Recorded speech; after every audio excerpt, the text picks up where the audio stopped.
Hello, আসসালামু আলাইকুম। কেমন আছেন আপনারা সবাই? আশা করি যে যেখানে আছেন সুস্থ আছেন, ভালো আছেন।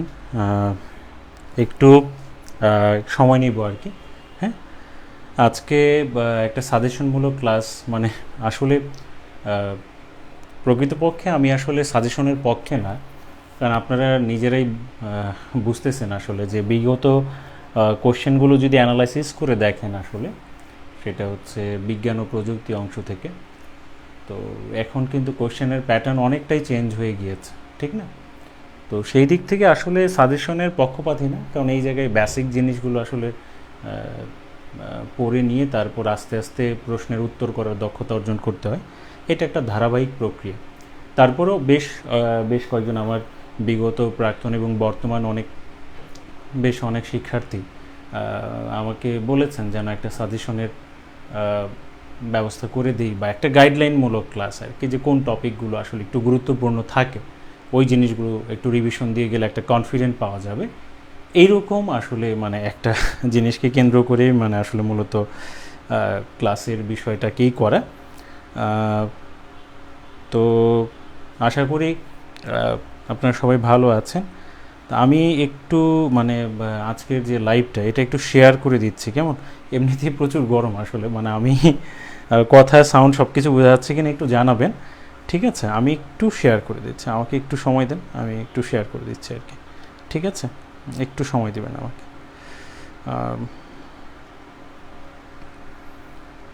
আর কথা সাউন্ড সব কিছু বোঝা যাচ্ছে কিনা এই বিষয়টাকে একটু মানে কনফার্ম করবেন আমার। হ্যাঁ, একটা মিনিট। তারপর বাদ বাকি বিষয়গুলো নিয়ে একটু, খুব বেশি সময় নিব না আসলে আপনাদের, মানে অল্প কিছু সময়ের মধ্যে এই জিনিসগুলো একটু ক্লিয়ার করে দেওয়ার চেষ্টা করবো আর কি। ঠিক আছে,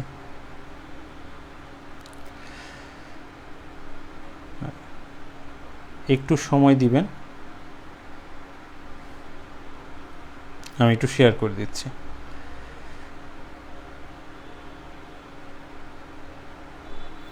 এখন ফেসবুকে মেসেঞ্জারে অনেক কিছুই এখন একটু পরিবর্তন করা হয়েছে আসলে, এর জন্য একটু সময় লাগছে আর কি। হ্যাঁ, তো আপনারা সবাই ভালো আছেন নিশ্চয়ই। হ্যাঁ, তো ইদানিং যে পরিমাণ আসলে গরম, এই গরমে আসলে ওইরকম পর্যাপ্ত ব্যবস্থা না থাকলে টেকা মুশকিল। জি, আচ্ছা।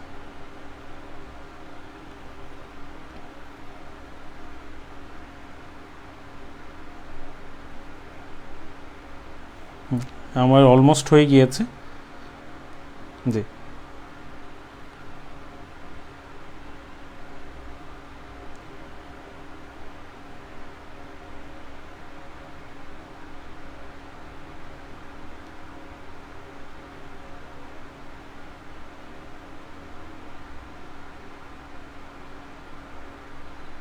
আচ্ছা, তাহলে জি, আসসালামু আলাইকুম। জি, ওয়ালাইকুম আসসালাম।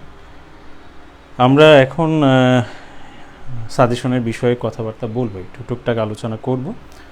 আপনারা, হ্যাঁ, কথা সাউন্ড সব কিছু বোঝা যাচ্ছে কি না একটু জানাবেন প্লিজ।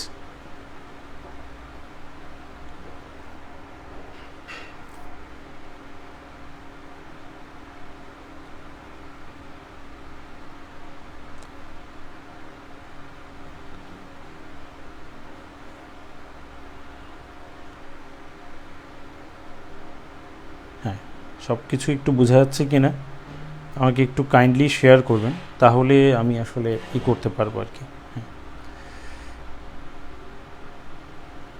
ওকে, ওকে, ঠিক আছে। সব কিছু যদি মানে হচ্ছে ঠিকঠাক থাকে, আমরা সামনের দিকে আগাতে পারি নাকি?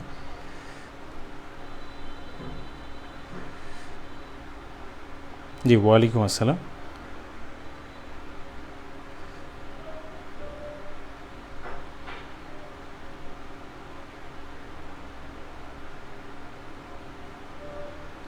ঠিক আছে, clear. Thank you, thank you. আচ্ছা, তো তো আমরা প্রথমে একটু সিলেবাসটা নিয়ে কথা বলবো, আর তার ভিতরের কোন কোন বিষয়গুলো থেকে আসলে বিগত সময় কোশ্চেনগুলো হয়েছে ওই বিষয়গুলো অ্যানালাইসিস করে আমরা আজকের সাজেশনে মূল পর্বে চলে যাব আর কি। ঠিক আছে স্যার, সব ঠিক আছে, থ্যাংক ইউ। আচ্ছা, তাহলে এখন একটা বিষয় খেয়াল করে দেখেন, আমাদের বিসিএস প্রিলির ক্ষেত্রে আর কি আপনার হচ্ছে বিজ্ঞান ও প্রযুক্তি অংশে আমরা জানি যে 15 এবং 15 সব মিলিয়ে আসলে আপনার 30 মার্কস বরাদ্দ।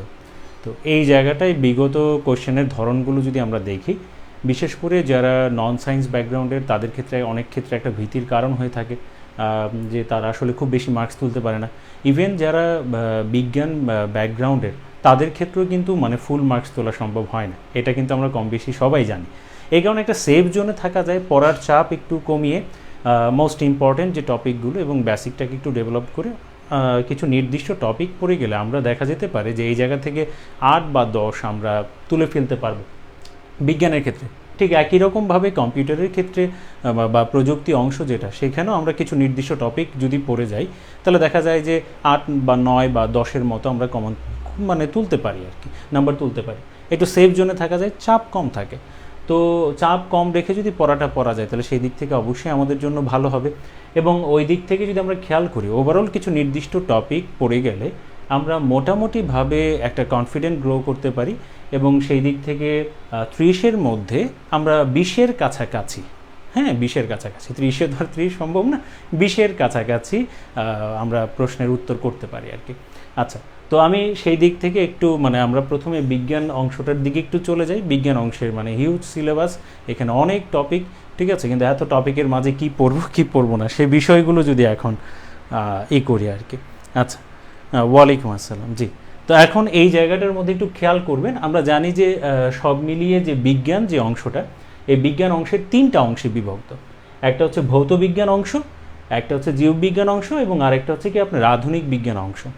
তো এই যে ভৌত বিজ্ঞানের কথা বলি, জীববিজ্ঞানের কথা বলি, আধুনিক বিজ্ঞানের কথা বলি, আমরা বিগত সময়ের প্রশ্নগুলো যদি অ্যানালাইসিস করি, বিশেষ করে প্রিভিয়াস কোশ্চেন অ্যানালাইসিস করলে আমরা যদি দেখি সেটা হচ্ছে 35 থেকে আপনার 45, হ্যাঁ সামনে তো আমরা 46 দিব, তো 35 থেকে 45তম বিসিএসের কোশ্চেনগুলো যদি অ্যানালাইসিস করি তাহলে আমরা একটু দেখি যে আসলে এই যে 3টা যে অংশ, প্রত্যেকটার মধ্যে 5 মার্কস করে বরাদ্দ, 5টা করে প্রশ্ন হওয়ার কথা বা 5 মার্কস করে বরাদ্দ, টোটাল হচ্ছে 15। এখন আমরা যদি দেখি যে 35তম বিসিএসে আপনার টোটাল এই জায়গাটা থেকে ছিল হচ্ছে আপনার 15টা কোশ্চেন, হ্যাঁ 15টা কোশ্চেন, এবং এই 15টা কোশ্চেনের মধ্যে আপনার 7টা কোশ্চেন এসেছে আপনার ভৌত বিজ্ঞান অংশ থেকে, 7টা এসেছে আপনার জীববিজ্ঞান অংশ থেকে, এবং 7 7 14 তো চলে গেল, একটা প্রশ্ন এসেছে আপনার আধুনিক বিজ্ঞান থেকে। তাহলে এই জায়গার মধ্যে একটা মানে প্রবলেম না আসলে, যে বরাদ্দকৃত যে মার্কস ছিল আধুনিক বিজ্ঞান সেটা হচ্ছে 5 মার্কস, এবং সে জায়গায় আমরা দেখতেছি একটা মতো প্রশ্ন হয়েছিল। আচ্ছা, আমরা 36তম বিসিএসে যদি একটু খেয়াল করি, এই জায়গাটার মধ্যেও যদি আমরা একটু তাকাই তাহলে আমরা একটু দেখব যে এই জায়গার মধ্যেও 15টা কোশ্চেন হয়েছে। তো ভৌত বিজ্ঞান যে অংশটা এখানে 5টা থেকে 5টাই হয়েছে, আর জীববিজ্ঞান যে অংশটা এখানে 7টা, এবং আধুনিক বিজ্ঞানে 3টা। তাহলে এই যে এইখানে 3টা, 5টা হওয়ার কথা ছিল কিন্তু এখানে হচ্ছে 7টা, আর এই জায়গায় একটা হওয়ার কারণে এই 2টা জায়গায় কিন্তু বেশি হয়ে গেছে। আচ্ছা, এরপর 37তম বিসিএসে যদি আমরা একটু খেয়াল করি, 15টা কোশ্চেন হওয়ার কথা ছিল কিন্তু দিয়েছে 13টা কোশ্চেন, এবং সেই জায়গাটার মধ্যে আমরা একটু ব্যতিক্রম ধরন দেখেছিলাম যে 13টা কোশ্চেন হয়েছে, এবং ভৌত বিজ্ঞান অংশ থেকে এসেছে আপনার 6টা, আর জীববিজ্ঞান অংশ থেকে হচ্ছে 4টা কোশ্চেন, এবং আধুনিক বিজ্ঞান অংশ থেকে হচ্ছে কত 3টা। 38তম বিসিএসে যদি যাই আবার 15টা কোশ্চেনই হয়েছে। এই 15টা কোশ্চেনের মধ্যে ভৌত বিজ্ঞান থেকে 5 মার্কস বরাদ্দ ছিল, 5টা প্রশ্ন হয়েছে, জীববিজ্ঞান অংশ থেকে হয়েছে 3টা, এই যে 5টার জায়গায় 3টা, তাহলে 2টা বেশি আধুনিক বিজ্ঞান অংশ। এই জায়গায় দেখলাম যে আমাদের পরপর 1টা 2টা 3টা বিসিএস পরে গিয়ে, হ্যাঁ এই যে পরে গিয়ে আধুনিক বিজ্ঞান থেকে আপনার কয়টা প্রশ্ন করলো, 7টা প্রশ্ন করলো, 5টার বাইরে গিয়ে 2টা বেশি করলো। আচ্ছা, জি ওয়ালাইকুম আসসালাম। আচ্ছা, এরপরে আমরা যেটা জানি যে মানে 39তম বিসিএস যেটা বিশেষ হয়েছিল, তো এই জায়গায় তো বিজ্ঞান থেকে কোশ্চেন হওয়ার কথা না, তো এই জায়গাটায় মানে আমরা বাদ দিয়ে দিচ্ছি। আমরা যদি 40তম বিসিএসে দেখি 15টা কোশ্চেন হয়েছে, যদি ভালোভাবে খেয়াল করি ভৌত বিজ্ঞান অংশ থেকেই সেখানে 10টা কোশ্চেন দিয়েছে, তাহলে বাকি জায়গাগুলো থেকে কম কোশ্চেন হবে, এটাই স্বাভাবিক। 15টা কোশ্চেনের মধ্যে 10টা হয়েছে কোন জায়গা থেকে? ভৌত বিজ্ঞান অংশ থেকে। আবার আমরা যদি দেখি 41তম বিসিএসের কথা, 15টা কোশ্চেন হয়েছে ভৌত বিজ্ঞান অংশ থেকে এসেছে 8টা, বাকি 2টা থেকে হচ্ছে 2টা সেকশন থেকে হচ্ছে 3টা 42তম বিসিএস এটা বিশেষ ছিল, আমরা এটা বাদ দিয়ে দিচ্ছি, ঠিক আছে, এই জায়গাটা নিয়ে কোনো কথা নেই আমাদের। আমরা যদি 43-এ যাই, একটু নিচের দিকে হয়তো দেখতে একটু কষ্ট হতে পারে, তো এইখানে আবার দেখলাম আমরা 15টার জায়গায় 13টা কোশ্চেন, এবং আমরা যদি এই জায়গাটার মধ্যে একটু খেয়াল করে দেখি, সরি, এই জায়গাটায় 13টার জায়গায় হবে 11টা, হ্যাঁ 11টা। এবং প্রথমবারের মতো এই যে আমরা 43তম বিসিএসের দিকে দেখলাম, এই যে 13টা কোশ্চেন, এখানে হচ্ছে আপনার 11টা কোশ্চেন, 5 5 আর হচ্ছে কত 1। তাহলে আধুনিক বিজ্ঞান থেকে এই যে পরপর আমরা দেখলাম একবার গুরুত্ব বাড়িয়ে দিয়েছিল 38তম বিসিএসের দিকে, এরপরে কিন্তু আপনার এই যে গুরুত্বটা কমে যাচ্ছে ধারাবাহিকভাবে। আপনি যদি 44তম বিসিএসে যান, 13টা কোশ্চেন, অ্যাগেন 15টা হওয়ার কথা 13টা দিয়েছে, 5টা 6টা 2টা। আচ্ছা, 45তম বিসিএসে যদি দেখি 15টা কোশ্চেনের মধ্যে 10টাই এসেছে আপনার কোন জায়গা থেকে? ভৌত বিজ্ঞান অংশ থেকে। আধুনিক বিজ্ঞান অংশ থেকে কিন্তু কম। তাহলে একটা জিনিস এই জায়গায় লক্ষণীয়, এক, আমাদের আধুনিক বিজ্ঞানের যে টপিকগুলো আছে, এই টপিকগুলোর মধ্যে গুরুত্ব দেওয়া যেতে পারে, যেহেতু ধারাবাহিকভাবে এখন কম কোশ্চেন হয়েছে। এবং আরেকটা বিষয় যদি আমরা একটু খেয়াল করি, আমাদের এই 3টা পার্টের মধ্যে ভৌত বিজ্ঞানের যে অংশের গুরুত্ব, টপিক অনেক যদিও, কিন্তু গুরুত্ব কিন্তু অনেক, 10টা 8টা 5টা এরপর আবার 10টা কোশ্চেন হয়েছে। তার মানে এই জায়গাটার গুরুত্ব কিন্তু অনেক বেশি পাচ্ছে, টপিকও অনেক বেশি এবং গুরুত্ব কিন্তু অনেক বেশি প্রিভিয়াস কোশ্চেন অ্যানালাইসিস থেকে। তাহলে আমরা যদি এইভাবে একটু খেয়াল করি যে ভৌত বিজ্ঞানের গুরুত্ব আপনার হচ্ছে এই 3টা জিনিসের মধ্যে ভৌত বিজ্ঞানের গুরুত্ব সবচেয়ে বেশি পাচ্ছে। এরপরে যদি দেখি তাহলে জীববিজ্ঞান, এরপর হচ্ছে আধুনিক বিজ্ঞান। কিন্তু আমরা এখানে একটা চান্স নিতে পারি আধুনিক বিজ্ঞানের দিক থেকে। আধুনিক বিজ্ঞানের যে টপিকগুলো আছে, এই টপিকগুলোর মধ্যে আমরা কিছু টপিক, ইম্পর্টেন্ট কিছু টপিক এবার পড়ে যাব। এবার একটা আমরা রিস্ক নিতে পারি যে এই জায়গাটার মধ্যে হয়তো আমাদের কোশ্চেন আগের তুলনায় এবার বেশি হতে পারে। হবেই যে বিষয়টা এমন না, কিন্তু আমি একটা জিনিস এখানে আপনাদেরকে তুলে ধরার চেষ্টা করেছি যে পিএসসি টপিক বরাদ্দ করে দিয়েছে, বলে দিয়েছে কোন জায়গা থেকে কতটা করে কোশ্চেন, কিন্তু কতটা করে হওয়ার কথা যেটা আছে সেটাই যে করবে বিষয়টা কিন্তু এমন না। যে কোনো জায়গা থেকে কোশ্চেন করতে পারে, যে কোনো টপিক থেকে, একই টপিক থেকে একাধিক কোশ্চেন করে দিতে পারে, সমস্যা নেই, এটা তাদের বিষয়, আমাদের অ্যান্সার করতে হবে। এখন পরীক্ষার হলে আমরা কি করব, কিভাবে অ্যান্সার করব সেটা পরের বিষয়। আমরা যদি এখন এই জায়গাটায় যাই, তাহলে গুরুত্বের দিক থেকে আমরা এখন ভৌত বিজ্ঞানকে আগায় রাখছি, ঠিক আছে? গুরুত্বের দিক থেকে, জি ওয়ালাইকুম আসসালাম, আলহামদুলিল্লাহ ভালো আছে। তাহলে গুরুত্বের দিক থেকে আমরা ভৌত বিজ্ঞান যে অংশটা, সেই ভৌত বিজ্ঞান অংশটাকে আমরা একটু এগিয়ে রাখবো। কেমন? ভৌত বিজ্ঞান অংশটাকে আমরা 2টা ভাগে ভাগ করেছি, বা 2টা ভাগে সিলেবাসটা আর কি করা ভৌত বিজ্ঞানের। একটা হচ্ছে পদার্থ বিজ্ঞানের বেসিক ধারণাগুলো থেকে, আর একটা হচ্ছে রসায়নের বেসিক ধারণাগুলো থেকে আপনার কোশ্চেনগুলো হয়ে থাকে। কিছু টপিক বরাদ্দ আছে এবং সবার শেষে কিন্তু লিখে দিয়েছে ইত্যাদি। তার মানে এখানে ইত্যাদি লেখার অর্থ হলো কি, মানে এই রিলেটেড যা কিছু আছে আরও কিছু হতে পারে, ঠিক না? একটা পরিধি যদিও দিয়েছে, কিন্তু শেষে কিন্তু লিখে দিয়েছে ইত্যাদি।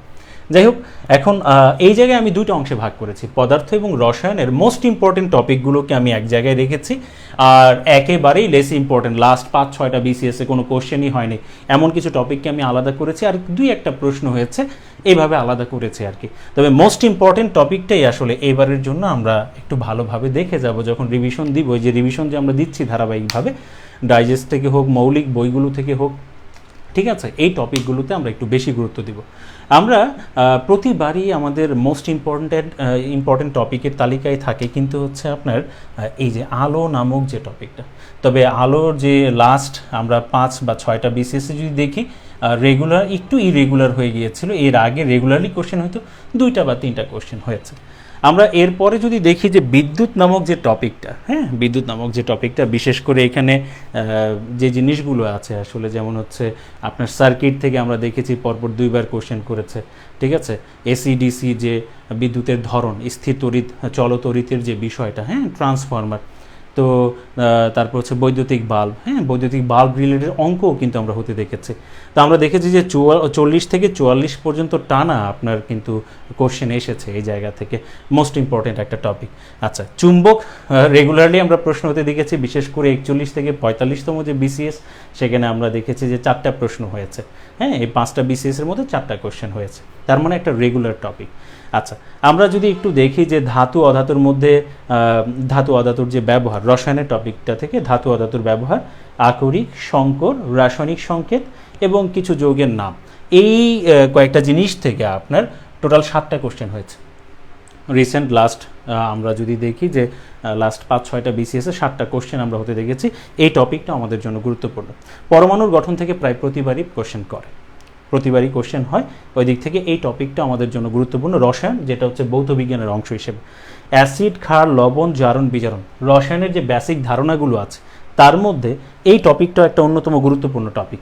কারণ আমরা দেখেছি যে 41তম বিসিএস বাদে লাস্ট 5-6টা বিসিএসের মধ্যে আপনার 7-8টা বিসিএস আপনার রেগুলার কোশ্চেন হয়েছে এই টপিকটা থেকে, ঠিক আছে। এবং আমরা দেখেছি যে জারণ বিজারণ নামক যে এই যে অংশটা, এই জায়গার যে তড়িৎ বিশ্লেষণ কোষ, যেটা অ্যানোড ক্যাথোডের যে ধারণা, অ্যানোডে কোন ধরনের বিক্রিয়া সংঘটিত হয়, এই কোশ্চেনটা কিন্তু 3বার এসেছে, হ্যাঁ যদিও গ্যাপ দিয়ে এসেছে বাট 3বার এসেছে আর কি। তাহলে দেখা যাচ্ছে, এবং আরেকটা বিষয় সেটা যদি আমরা একটু খেয়াল করি, আধুনিক পদার্থ বিজ্ঞানের অংশটা যদি আধুনিক বিজ্ঞানে আছে, বাট এই জায়গায় আমরা ভৌত বিজ্ঞানের একদম শেষের দিকে আপনারা সিলেবাসটা যদি একটু খেয়াল করেন, সেই জায়গায় তেজস্ক্রিয়তা এবং হচ্ছে এক্স রে নামে 2টা টপিক আছে। এই 2টা টপিক থেকে কিন্তু আপনার প্রশ্ন এসেছে গত 2টা বিসিএসে, কিন্তু টানা কোশ্চেন হতে আমরা দেখেছি। তো এখন আমরা এই মোস্ট ইম্পর্টেন্ট টপিকের কথা যদি বলি, আপনারা মানে সাজেশন হিসেবে কি লিখে নেবেন এই জায়গা থেকে, হ্যাঁ আমি আপনাদেরকে ধারাবাহিকভাবে এই জায়গাটা থেকে একটু লিখে দিব। আপনারা এই জিনিসগুলো ভৌত বিজ্ঞানের সাজেশন হিসেবে খাতার উপরে একটু লিখে রাখেন, ভৌত বিজ্ঞানের সাজেশন, ঠিক আছে। আমি জাস্ট প্রিভিয়াস কোশ্চেনে কয়টা কোশ্চেন এসেছে বা কী ধরনের কোশ্চেন হয়েছে ওই কথাগুলো একটু সামারি বললাম। এখন আমি লিখে দিব সাজেশনের যে বিষয়টা, সেটা হচ্ছে ভৌত বিজ্ঞান অংশ থেকে, ঠিক আছে। তাহলে খাতার উপর একটু কাইন্ডলি একটু লিখে নেন, হ্যাঁ খাতার উপর কাইন্ডলি লিখে নেন যে ভৌত বিজ্ঞান অংশ হতে মোস্ট ইম্পর্টেন্ট টপিক, হ্যাঁ ভৌত বিজ্ঞান অংশ হতে মোস্ট ইম্পর্টেন্ট টপিক, যেগুলো একটু রিভিশন না দিলেই নয়, প্রশ্ন আসুক বা না আসুক কিন্তু রিভিশন দেওয়াটা আমাদের জন্য জরুরি, ঠিক আছে। আচ্ছা ওকে, লেখা কি হয়েছে? খাতার উপর যদি লেখা হয়ে যায় যে ভৌত বিজ্ঞান, হ্যাঁ ভৌত বিজ্ঞান অংশ হতে মোস্ট ইম্পর্টেন্ট টপিক। আচ্ছা 1 নম্বরে লেখেন আলো, 1 নম্বরে লেখেন আলো, ঠিক আছে। 1 নম্বরে লেখেন আলো, এবং আলোর মধ্যে মানে কোন জিনিসগুলোকে একটু প্রাধান্য দিবেন বেশি, ঠিক আছে, কোন জিনিসগুলোকে প্রাধান্য একটু বেশি দিবেন আমি এটা একটু বলে দিই। আলো টপিকটা পুরোটাই পড়বেন, বাট কোন জিনিসগুলোকে একটু প্রাধান্য বেশি দিবেন সেটা আমি একটু বলে দিই আলো থেকে। তো কালি অনেক বেশি বেরিয়ে যাচ্ছে আসলে, ঠিক আছে, কলমটা আর কি একটু নষ্ট হয়ে গেছে, খেয়াল করিনি। আচ্ছা সরি, হ্যাঁ আমি এইখানে একটু সময় নিচ্ছি আর কি, এটা একটু করে দিচ্ছি। আচ্ছা আলো টপিক থেকে আপনারা তত্ত্বগুলো আছে না, যে 4টা তত্ত্ব আছে, বেসিক যে 4টা থিওরি মনে আছে নিশ্চয়ই। কণাতত্ত্ব কে প্রদান করেছেন? নিউটন। আচ্ছা তারপর তরঙ্গ তত্ত্ব হাইগেন প্রদান করেছিলেন, ঠিক আছে। তারপর তড়িৎচুম্বকীয় তরঙ্গ তত্ত্ব ম্যাক্সওয়েল, কোয়ান্টাম তত্ত্ব ম্যাক্স প্ল্যাঙ্ক, এবং কোয়ান্টাম তত্ত্বের সাহায্যে ফটো তড়িৎ ক্রিয়া, হ্যাঁ ফটো ইলেকট্রিক ইফেক্ট, তো এটা ব্যাখ্যা করেছিলেন কে? আইনস্টাইন। তো এই যে তত্ত্বগুলো থেকে আসলে এখানে হচ্ছে তত্ত্বগুলোর নাম, কে প্রদান করেছেন, আর হচ্ছে সাল, হ্যাঁ এই 4টা বেসিক তত্ত্ব আমরা একটু মাথায় রাখবো, ঠিক আছে। আচ্ছা এরপরে যে জিনিসটা সেটা হচ্ছে বিকিরণ সম্পর্কে পড়বেন। বিকিরণ এটা দৃশ্যমান, মানে অনেক হিজিবিজি হয়ে গিয়েছে যদিও আমি মুখে বলছি, একবার একটু খেয়াল করে রাখেন, দৃশ্যমান এবং হচ্ছে অদৃশ্যমান।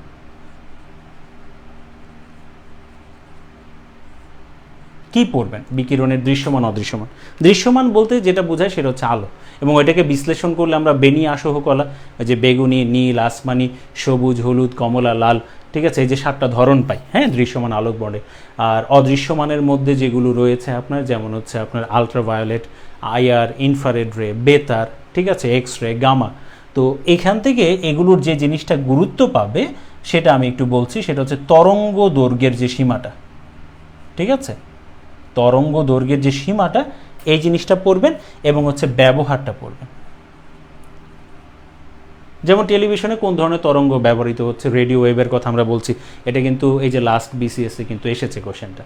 তাহলে তরঙ্গ দৈর্ঘ্যের সীমাটা পড়বেন আর হচ্ছে ব্যবহারটা পড়বেন, ঠিক আছে, যে মানে মোস্ট ইম্পর্টেন্ট কয়েকটা যে ব্যবহার দেওয়া আছে প্রিভিয়াসে এসেছে ওইটা পড়লেই হবে।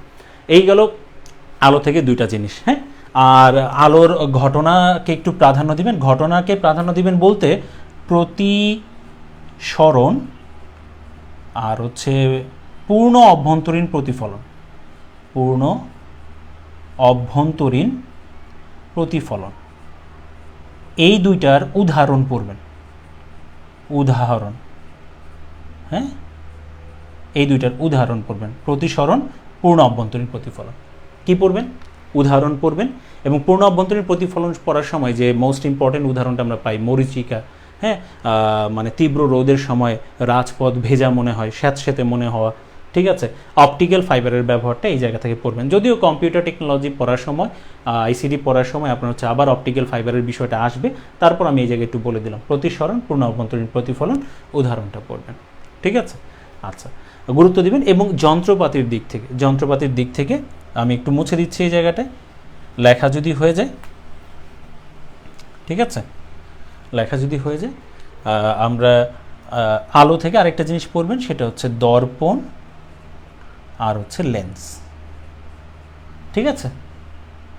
দর্পণ, লেন্স, চোখের ত্রুটি, শেষ। দর্পণ লেন্স থেকে যেটা পড়বেন সেটা হচ্ছে প্রকারভেদ আর ব্যবহার, মানে এই প্রকারভেদ আর ব্যবহার, আর চোখের ত্রুটি পড়বেন, ঠিক আছে। এই হচ্ছে আলো থেকে এই কয়েকটা টপিক। কি কি? তত্ত্ব, বিকিরণ সম্পর্কে ধারণা, তরঙ্গ দৈর্ঘ্যের সীমা এবং ব্যবহার, আর ঘটনার মধ্যে প্রতিসরণ এবং হচ্ছে পূর্ণ অভ্যন্তরীণ প্রতিফলন, উদাহরণ পড়বেন আর কি, হ্যাঁ। আর হচ্ছে শর্ত মানে সূত্র দুটা, আর হচ্ছে দর্পণ, লেন্সের প্রকারভেদ এবং ব্যবহার, আর হচ্ছে চোখের ত্রুটি, শেষ। এই কয়টা জিনিস হচ্ছে আপনার কোন জায়গা থেকে? আলো থেকে আপনারা পড়বেন। কেমন? আমি এই পাশটা একটু মুছে দিচ্ছি, হ্যাঁ, এই পাশটা একটু মুছে দিচ্ছি আপনাদের, তাহলে আমার জন্য একটু সুবিধা হবে। হ্যাঁ, কারো যদি স্ক্রিনশট প্রয়োজন হয় তাহলে নিয়ে রাখতে পারেন। আমি এই জায়গাটা থেকে একটু মুছে দিচ্ছি, কেমন? আচ্ছা,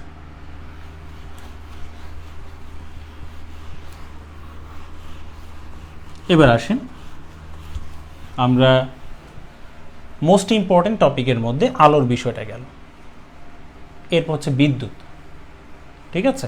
বিদ্যুৎ মোস্ট ইম্পর্টেন্ট আরেকটা টপিক, বিদ্যুতের কথা বলছি। বিদ্যুৎ থেকে আমরা আসলে কি কি পড়ব? হ্যাঁ, একটু কালো কালি দিয়ে লিখি।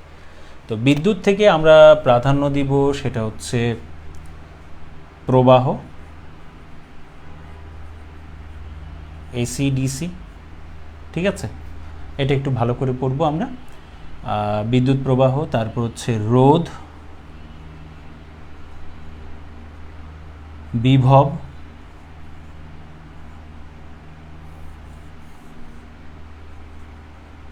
সূত্র, এবং এইটা দিয়ে যে অঙ্ক থাকে, অঙ্ক বলতে এটার ব্যবহারের দিক থেকে বৈদ্যুতিক বাল্ব,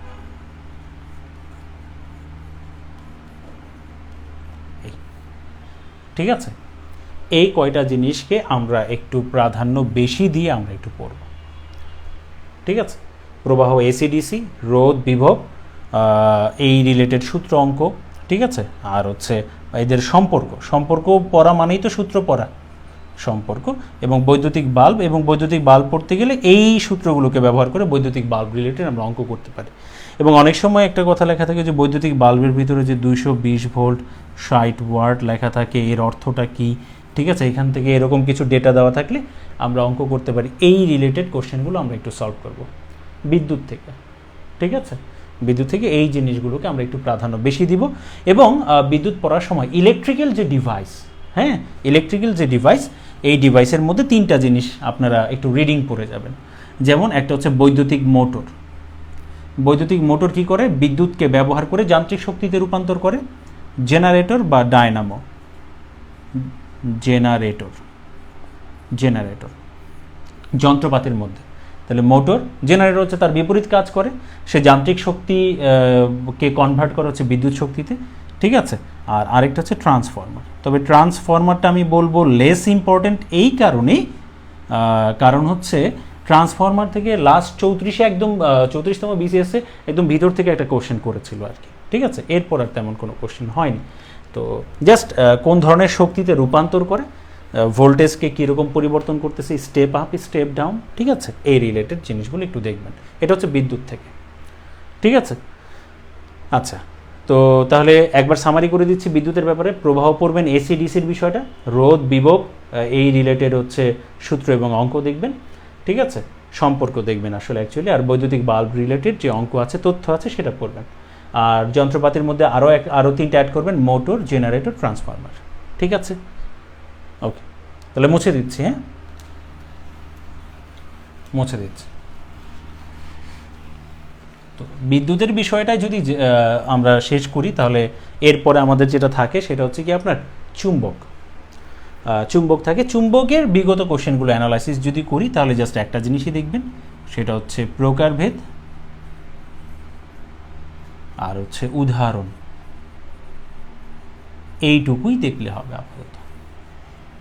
প্রকারভেদ, উদাহরণ। এবং একটা বিষয়, এই যে চুম্বকের যে ব্যবহার ডিভাইসগুলোর মধ্যে আমরা দেখি, যেমন হচ্ছে ধরেন আমরা যদি বলি লাউড স্পিকার, ঠিক আছে, মাইক্রোফোন, আর যদিও এখন ওইটার ধরন হয়ে গেছে, সেটা হচ্ছে টেপ রেকর্ডার, ওটা থেকে এখন আর তেমন কোনো কোশ্চেন হয় না। এই দুইটা ডিভাইস সম্পর্কে একটু দেখতে পারেন, ঠিক আছে। মানে বই থেকে রিডিং পড়ার সময় টেপ রেকর্ডারটা পাবে, টেপ রেকর্ডার। ওকে, তাহলে চুম্বকের প্রকারভেদ, উদাহরণ, আর এই 3টা ডিভাইসে তার ব্যবহার, চুম্বকের ব্যবহার, এই জিনিসটা আমরা একটু দেখব। একটা জিনিস এখানে একটু আলাদাভাবে দেখে রাখবেন, সেটা হচ্ছে 20 বিন্দু, 20 বিন্দু বা 20 তাপমাত্রা। মানে যে তাপমাত্রায় মানে চুম্বকত্ব নষ্ট হয়ে যায়, চুম্বকত্ব ধর্ম যেটা সেটা প্রদর্শন করা যে নষ্ট হয়ে যায়, একটা নির্দিষ্ট তাপমাত্রা উত্তপ্ত করতে করতে একটা নির্দিষ্ট তাপমাত্রায় গিয়ে তার সম্পূর্ণভাবে এই শক্তিটা হ্রাস পায় বা শূন্য হয়ে যায়, আমরা যেটা জানি। যেমন লোহার ক্ষেত্রে হচ্ছে 20 তাপমাত্রা হচ্ছে 770 ডিগ্রি সেলসিয়াস, ঠিক আছে। আর বিশেষ করে এই জায়গায় প্রকারভেদের মধ্যে আসলে বিশেষ যে প্রকারভেদটা আমরা দেখি, যে ডায়াচুম্বক, প্যারাচুম্বক, ফেরোচুম্বক, হ্যাঁ, এর যে পার্থক্যটা এটা একটু দেখলে হবে, ডায়া, প্যারা এবং ফেরো, হ্যাঁ, এটা একটু বিশেষ করে দেখবেন। আর প্রাকৃতিক, কৃত্রিম, এটা তো ন্যাচারাল ক্লাসিফিকেশনের মধ্যেই পড়ছে, ডায়া, প্যারা আর হচ্ছে ফেরো। আমরা দেখেছি পরপর যে আপনার কোশ্চেনগুলো, তার মধ্যে কিন্তু এটা ছিল, 2বার এসেছে, ঠিক আছে। তাহলে চুম্বকের বিষয়টা একটু সামারি করে দিচ্ছি, চুম্বকের বিষয়টা আপনাদের একটু সামারি করে দিচ্ছি। সেটা হচ্ছে প্রকারভেদ, উদাহরণ, 20 বিন্দু। প্রকারভেদের মধ্যে ডায়া, প্যারা, ফেরো একটু বেশি প্রাধান্য পাবে। আর চুম্বকের যে ব্যবহার ডিভাইসের মধ্যে loud speaker, microphone, tape recorder. Okay, মুছে দিলাম, ঠিক আছে। এবার আসেন, সেটা হচ্ছে রসায়নের মধ্যে যাব। তবে আমি 7 নম্বরে রেখেছি ওই যে তেজস্ক্রিয়তা এবং এক্সরে, এটা আমরা পরে তাহলে ধারাবাহিকভাবে একটু দেখে নিব না। ধাতু অধাতুর যে আপনার ব্যবহার, এই ধাতু অধাতুর ব্যবহারের মধ্যে আমি আপনাদেরকে বলবো, আপনারা অধাতুর ব্যবহারটাকে বেশি প্রাধান্য দেবেন, বিশেষ করে কার্বন। কার্বনের যে জিনিসটাকে আপনারা বিশেষ করে প্রাধান্য দেবেন, সেটা হচ্ছে কার্বনের রূপভেদ। ওই যে গ্রাফাইট, হিরোক, ঠিক আছে, গ্রাফাইট, হিরোক, গ্রাফিন, কার্বনের রূপভেদটাকে বেশি প্রাধান্য দেবেন। আর ধাতু অধাতুর বৈশিষ্ট্য এবং হচ্ছে উদাহরণ, পার্থক্য, ঠিক আছে, ব্যবহার, এর মধ্যে সবচেয়ে বেশি প্রাধান্য দিবেন হচ্ছে কার্বনকে, ঠিক আছে। ওকে, আকরিক সম্পর্কে কয়েকটা ইম্পর্টেন্ট আকরিক পড়ে যেতে পারেন, যেমন অ্যালুমিনিয়াম, লোহা, হ্যাঁ, কপার, এদের আকরিক, হ্যাঁ, কপার, অ্যালুমিনিয়াম, লোহা, হ্যাঁ, এদের আকরিক একটু রিডিং পড়ে যেতে পারেন, হ্যাঁ। আর সংকর ধাতু এটা একটু পড়ে যাবেন, প্রতিবারই হট টপিক হিসেবে থাকে, কিন্তু ওইভাবে আসলে আসে না। সংকর ধাতু যেমন ব্রোঞ্জ, কাঁসার কথা আমরা বলছি, হ্যাঁ, তো স্টেনলেস স্টিল, ঠিক আছে। তো এই জিনিসগুলো একটু পড়ে যাবেন। আচ্ছা, রাসায়নিক সংকেত এবং নাম। আসলে এই জায়গায় আমরা দেখেছি যে 10 থেকে 45তম বিসিএস পর্যন্ত যদি আপনি বিগত কোশ্চেনগুলো দেখেন, মাঝে মাঝে আমরা দেখেছি যে বিভিন্ন কিছু যৌগের নাম, তাদের সংকেত চেয়েছে, ঠিক আছে। তো এগুলো যেমন আমরা অ্যানালাইসিস করে দেখেছি যে বিভিন্ন অ্যাসিডের নাম, লবণের নাম, হ্যাঁ, অর্গানিক যৌগ, জৈব যৌগ বা সাবানের সংকেত, ঠিক আছে, এরকম কিছু সংকেত থেকে আপনার প্রশ্ন হয়েছে।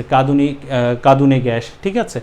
তো এরকম যে কয়টা সংকেত আপনার বা নাম এসেছে, যৌগের নাম এসেছে, ওই নাম এবং সংকেত আপনি 10 থেকে 45 পর্যন্ত একটু ভালোভাবে পড়ে যাবেন। আসুক বা না আসুক আপনি একটু ভালোভাবে পড়ে যাবেন। হ্যাঁ, যেমন ব্লিচিং পাউডার আছে, হ্যাঁ, গ্লাস ক্লিনার, এরকম কিছু কয়েকটা জিনিস, ঠিক আছে। তাহলে রসায়নের এই টপিকটা কিন্তু গুরুত্বপূর্ণ, কারণ আমরা দেখেছি যে 40 থেকে 45-এর মধ্যে 60টা প্রশ্ন এসেছে। তাহলে ধাতু অধাতুর সম্পর্কে ধারণার মধ্যে অধাতুর ব্যবহারটাকে প্রাধান্য দিবেন, বিশেষ করে কার্বনকে। আকরিক সম্পর্কে একটু ধারণা নেবেন, সংকর ধাতু পড়ে ফেলবেন। হ্যাঁ, রাসায়নিক সংকেত এবং নাম এই ক্ষেত্রে আপনারা প্রাধান্য দিবেন 10 থেকে 45তম বিসিএসে যে কয়েকটা এসেছে। আচ্ছা, আমরা এরপর পরমাণুর গঠন, এখানে তার পরবর্তী যে টপিকটা আসলে একটু লিখবেন সেটা হচ্ছে, এটা যদি লেখা হয়ে যায় পরমাণুর গঠন। পরমাণুর গঠন যখন আপনি পড়তেছেন, এই যে ইলেকট্রন সম্পর্কে ধারণা, হ্যাঁ, কক্ষপথ সম্পর্কে ধারণা, নিউক্লিয়াস সম্পর্কে ধারণা, ঠিক আছে, এই জিনিসটা আমাদের পড়তে হবে। এবং একটা যৌগের সংকেত, মনে করেন একটা মৌলের সংকেতের কথা বলছি, সেখানে একটা মৌলের প্রতীক, সংকেত না বলে আমি প্রতীক বলছি, প্রতীক বলাটাই আসলে ভালো। একটা মৌলের প্রতীক আমরা যেটা বলে থাকি যে তার বাঁ দিকের নিচের দিকে হচ্ছে পারমাণবিক সংখ্যা, ওপরে হচ্ছে ভর সংখ্যা, আর ভর সংখ্যা থেকে পারমাণবিক সংখ্যা বিয়োগ করলে পাওয়া যায় নিউট্রন সংখ্যা, এবং এখানে চার্জের কথা উল্লেখ থাকে, ঠিক আছে। তো এই যে জিনিসটা, এই যে প্রতীকটা, এই সিম্বলের যে ব্যবহারটা, এটা একটু পড়তে হবে। এবং এটা পড়তে গিয়ে আপনারা 3টে শব্দের সাথে পরিচিত হবেন, সেটা হচ্ছে আইসোটোপ, ঠিক আছে, আইসোটোপ, আইসোবার, আইসোমার, আইসোটোন, ঠিক আছে, আইসোটোন। এই যে জিনিসগুলো, হ্যাঁ, এই জিনিসগুলো পরমাণুর গঠন পড়ার সময় আপনারা পাবেন, এই জায়গা থেকে কিন্তু প্রশ্ন হয়। তবে এই জায়গার মধ্যে আপনারা কিন্তু ইলেকট্রন বিন্যাস আছে, হ্যাঁ, কক্ষপথে কয়টা করে ইলেকট্রন থাকতে পারে, যেমন 2n² করে সর্বোচ্চ ইলেকট্রন সংখ্যা।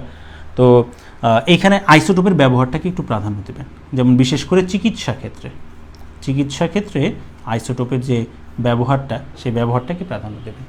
তাহলে পরমাণুর গঠন থেকে আমরা পরমাণুর স্ট্রাকচারটা সম্পর্কে জানবো, ইলেকট্রন, প্রোটন, নিউট্রন সম্পর্কে ধারণা নিব, ঠিক আছে, ইলেকট্রন, প্রোটন, নিউট্রন সম্পর্কে ধারণা নিব, মৌলের প্রতীক সম্পর্কে ধারণা নিব, পারমাণবিক সংখ্যা, ভর সংখ্যা, ইলেকট্রন সংখ্যা, নিউট্রন সংখ্যা কীভাবে বের করতে হয়, আর আইসোটোপ, আইসোবার, আইসোমার, আইসোটোন, এই 4টা শব্দের সাথে একটু পরিচিত হব। বিশেষ করে আইসোটোপের ব্যবহারটা আমাদের লাগবে চিকিৎসা ক্ষেত্রে, ঠিক আছে। লেখাটা কি হয়েছে? আচ্ছা, তো লেখাটা যদি হয়ে যায়, ঠিক আছে, আমি একটু মুছে দিলাম।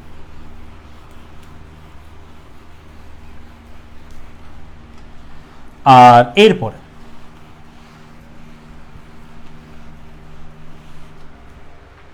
অ্যাসিড, ক্ষার, লবণ, জারণ, বিজারণ, এখান থেকে কি অ্যাসিডের কয়েকটা নাম, ঠিক আছে, ক্ষারের কয়েকটা নাম, ধরন, লবণ এর নাম এবং সংকেত, জারণ বিজারণ যে প্রক্রিয়াটা, এটা পড়তে হবে। আর এটা পড়লে আপনারা তড়িৎ বিশ্লেষণ ও তড়িৎ রাসায়নিক কোষ, এই দুইটা জিনিস পড়বেন। বিশেষ করে তড়িৎ বিশ্লেষণ কোষটা পড়ার সময় অ্যানোড আর ক্যাথোডের যে ধারণাটা আছে, এই ধারণাটা আমাদের পড়তে হবে, কারণ এই যে টপিকটা, এই টপিকটা থেকে আপনার হচ্ছে 41 বাদে বাকি প্রায় সব বিসিএসে আপনার কোশ্চেন হয়েছে, একটা না একটা কোশ্চেন হয়েছে, ঠিক আছে। তাহলে কেমিস্ট্রির ইম্পর্টেন্ট টপিক গেল, ফিজিক্সের ইম্পর্টেন্ট টপিক গেল।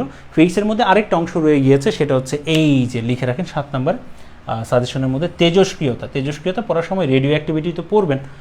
যেমন এইখানে পড়ার সময় আপনারা কিন্তু এই যে হেনরি বেকরেল সাহেব, হ্যাঁ, মানে হচ্ছে এই যে ফটোগ্রাফিক প্লেটের উপর যে আপনার তেজস্ক্রিয়তার প্রভাবটা শনাক্ত করেছিলেন, এবং ওই ফটোগ্রাফিক প্লেটের মধ্যে কিসের আবরণ থাকে, সিলভার ব্রোমাইড, এটা কিন্তু বিসিএস পরীক্ষায় এসেছে, ঠিক আছে।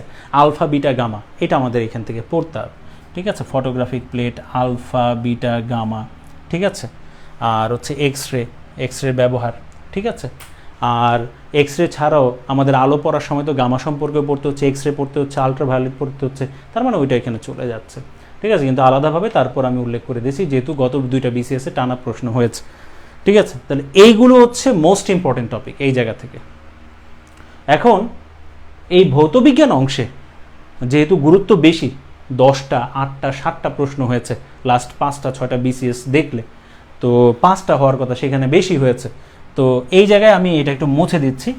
এছাড়াও ভৌতবিজ্ঞানের অংশ হিসেবে, পদার্থ এবং রসায়নের অংশ হিসেবে আপনার বেশ কিছু টপিকের নাম উল্লেখ আছে, যেগুলো থেকে কিছু জিনিস আছে যেখান থেকে একেবারেই কোশ্চেন হয় নাই, মানে লাস্ট কয়েকটা বিসিএস ওইভাবে আসতেছে না, যেমন তাপ, শব্দ, তরঙ্গ, শক্তির উৎস, এত মানে ইম্পর্ট্যান্ট একটা টপিক যে শক্তির উৎসটা নবায়নযোগ্য অনবায়নযোগ্য শক্তি, পারমাণবিক শক্তি, নিউক্লিয়ার পাওয়ার জেনারেটর, ঠিক আছে, ফিশন ফিউশন, ঠিক আছে, এইসব জিনিসগুলো ইম্পর্টেন্ট, বাট প্রতিবারই থাকে হট টপিক হিসেবে, কিন্তু কোশ্চেন আমরা লাস্ট কয়েকটা বিসিএস আমরা দেখিনি, হতে দেখিনি। হ্যাঁ, ট্রান্সফর্মারের কথা তো আমি বিদ্যুৎ পড়ার সময় বললাম যে 34-এ হয়েছিল, এরপর আর ওইভাবে কোশ্চেন হয়নি। তো এখন এই যে কয়েকটা টপিক আলোচিত, বাট এইখান থেকে প্রশ্ন ওইভাবে হচ্ছে না। তবে আমি বলবো যে এই টপিকগুলো আপনারা বাদ দিয়ে দিলেও আপনারা এই জায়গাটা থেকে অন্তত এবার একটু পড়ে যান, যে রূপপুর পারমাণবিক বিদ্যুৎ কেন্দ্রের যে কথাটা, পারমাণবিক শক্তি জিনিসটা, মানে নবায়নযোগ্য অনবায়নযোগ্যের উদাহরণটা পড়ে যায়। আর ওই পারমাণবিক শক্তিটা পড়তে গেলে তো ফিউশনটা চলে আসে অটোমেটিক, ঠিক আছে।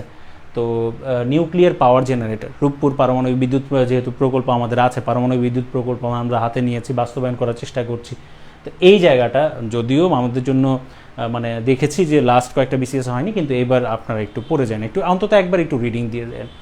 আর শক্তির উৎস পড়ার সময় উদাহরণ হিসেবে ওই যে নবায়নযোগ্য অনবায়নযোগ্যের মধ্যে পাবেন, ঠিক আছে।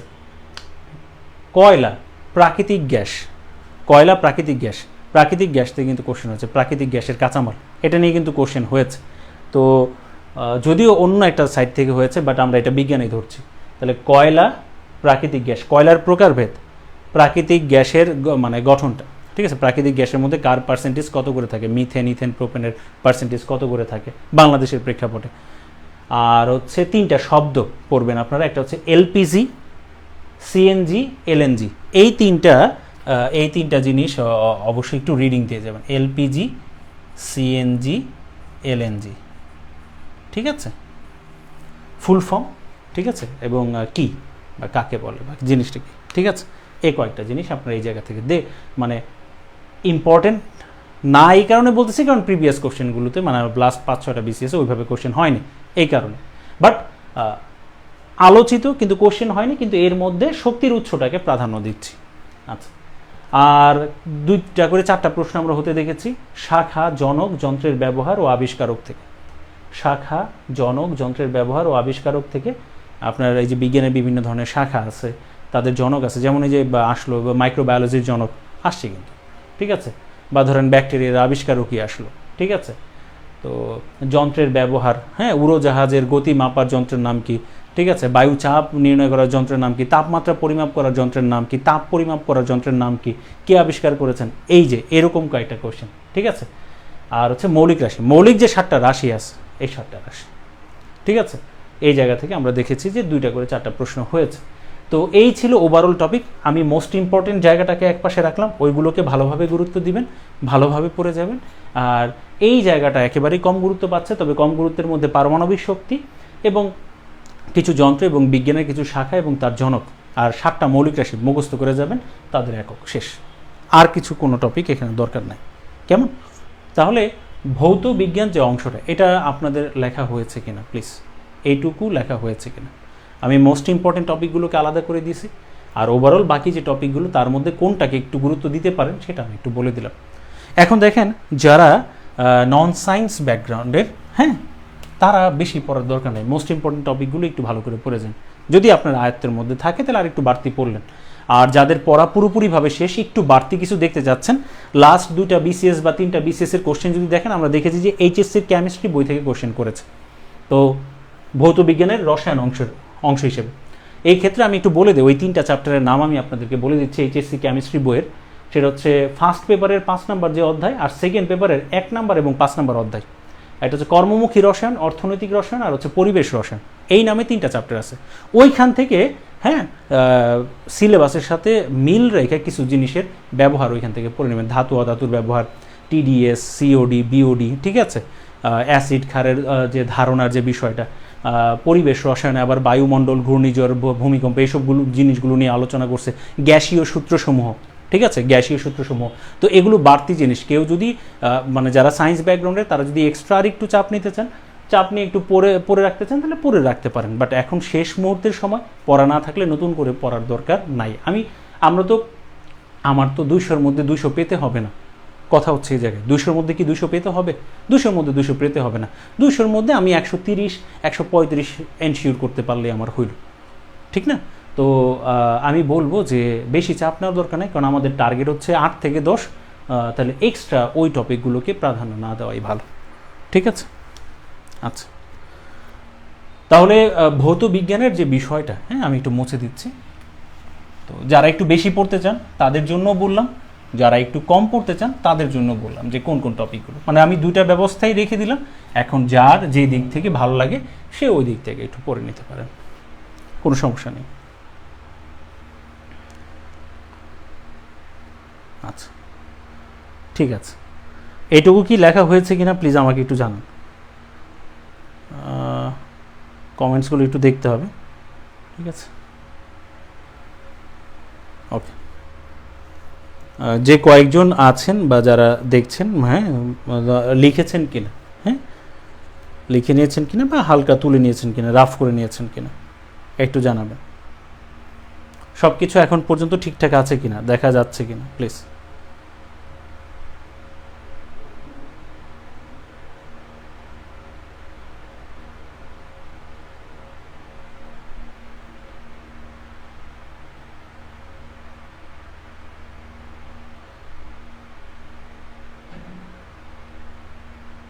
ওকে,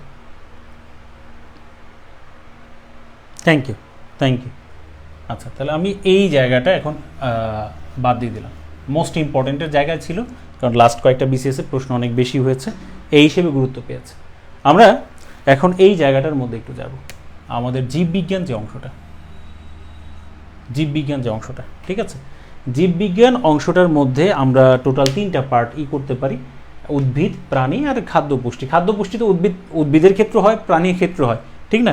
তো ওই বিষয়টাকে আবার একটু আলাদাভাবে লিখেছে আর কি। যাই হোক, উদ্ভিদ আর প্রাণী জীববিজ্ঞানের অংশ। এখন এই জায়গা থেকে আমাদের হচ্ছে উদ্ভিদের অংশ থেকে কোন কোন জিনিসগুলো আপনি পড়তে পারেন, প্রাণীর অংশ থেকে কোন কোন জিনিসগুলোকে পড়তে পারেন।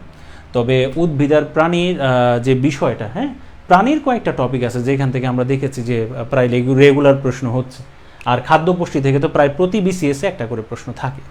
ঠিক আছে, তো ওই দিক থেকে কোন জিনিসগুলো একটু গুরুত্ব পাচ্ছে বা পাচ্ছে না ওই জিনিসটা আমি বলি।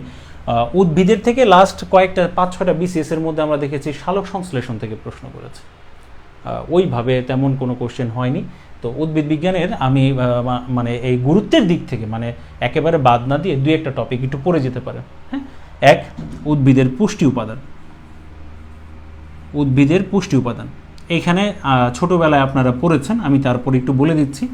আমরা পড়েছি না যে মুখ্য পুষ্টি উপাদান, গৌণ পুষ্টি উপাদান 10টা এবং হচ্ছে 6টা, সব মিলে 16টা। হয় ছোটোবেলায় পড়েছি না যে MGK cafe for nice jobs, ঠিক না? ওই পুষ্টি উপাদান, আসলে বিষয় হচ্ছে পুষ্টি উপাদান কয়টা, নামগুলো, ঠিক আছে, এবং তাদের অভাবজনিত সমস্যা। অভাবজনিত সমস্যা, অভাবে কি কি হয়, যেমন কোন ধরনের পুষ্টি উপাদানের কারণে পাতার কিনারা আপনার খাটো হয়ে যায়, বিবর্ণ হয়ে যায়, বা পাতা বিবর্ণ হয়ে যায় কোনটির কারণে, ঠিক আছে। তারপর ধরেন ফুল ও ফল দেরিতে হয় কোনটির কারণে, ঠিক আছে। তো এই অকালে পাতা ঝরে পড়ে, পাতা ফুল ফল ঝরে পড়ে কোনটির কারণে বা কোনটির অভাবে। তো এরকম কয়েকটা জিনিস আপনারা ওই জায়গায় পাবেন। তো এই পুষ্টি উপাদান এটা আমাদের একটু পড়তে হবে উদ্ভিদ থেকে, এটা একটু গুরুত্বপূর্ণ, ঠিক আছে। প্রজনন, উদ্ভিদের প্রজনন, আসলে উদ্ভিদের প্রজনন এটা হচ্ছে পরাগায়ন, সোজা কথা পরাগায়ন। আর এই পরাগায়নটা যখন পড়বেন তখন আপনার একটা ধারণা আসবে ফুল ও ফল সম্পর্কে। তো আমি বলবো যে ফুল, একটা আদর্শ ফুলের যে 5টা অংশ, একটা আদর্শ ফলের যে 3টা অংশ, ঠিক আছে, এই নামটা একটু মনে রাখবেন। হ্যাঁ, এর নাম প্রকার ভেদ পড়ার দরকার নেই, বাট আদর্শ ফুল ও ফলের যে কয়টা করে অংশ আছে এই অংশগুলো একটু পড়বেন, ঠিক আছে।